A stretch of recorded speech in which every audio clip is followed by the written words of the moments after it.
organized regarding structures in exile and also regarding the participation in the fight against Russia's invasion of Ukraine, with Chechen battalions fighting on Ukrainian side. So what is your view on where this fight will lead, and what are the challenges, the most important challenges staying in front of this?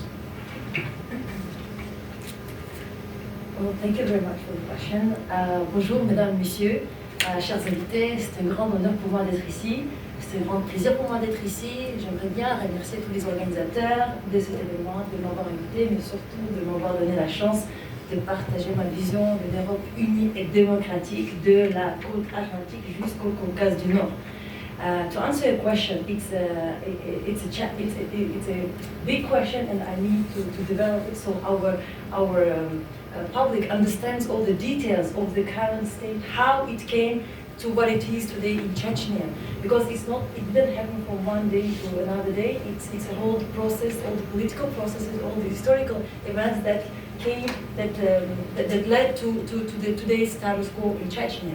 And I think it's very important to understand that one of the greatest achievements of the Chechen Republic of Ichkeria is the adoption of the democratic constitution in 1992. This constitution it is an essential part of the Chechen Republic's democracy, shaping our values, ideals, and our national identity. And the modern history of the Chechen Republic of Ichkeria and the modern history of the Chechen independence movement begins with the commitment to these values, with the commitment to the human rights and to the idea of self-determination.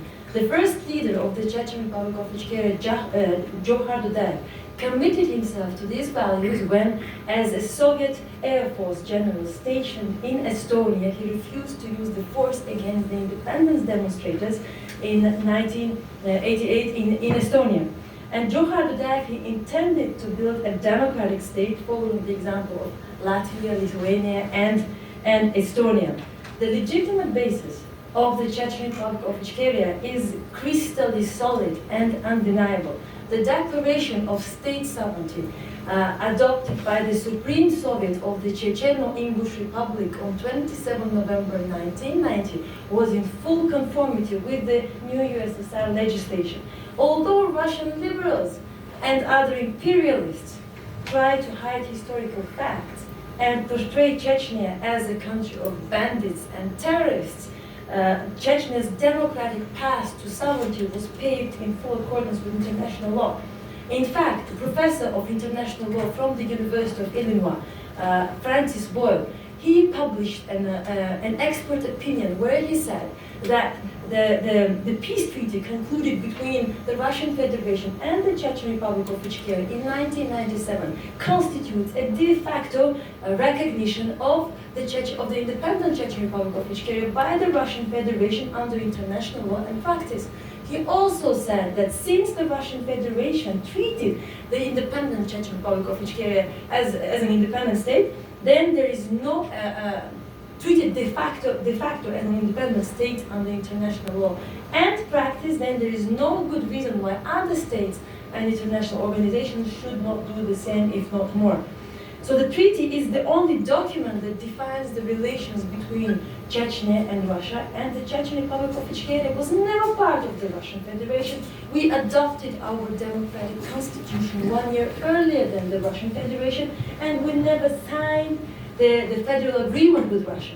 So we consider the continued presence of Russian troops on Chechen soil as a military occupation, and this occupation was recognized by the Ukrainian government in October 2022.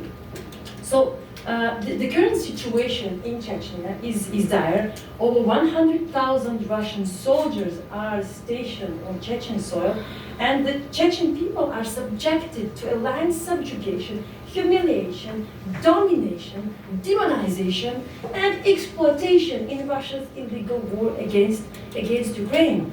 The Chechens are denied any meaningful exercise of their fundamental rights. The Russian military base in Khamkala supports personal butcher, personal Putin's butcher, Kadyrov, who is accused of major violations, of human rights violations.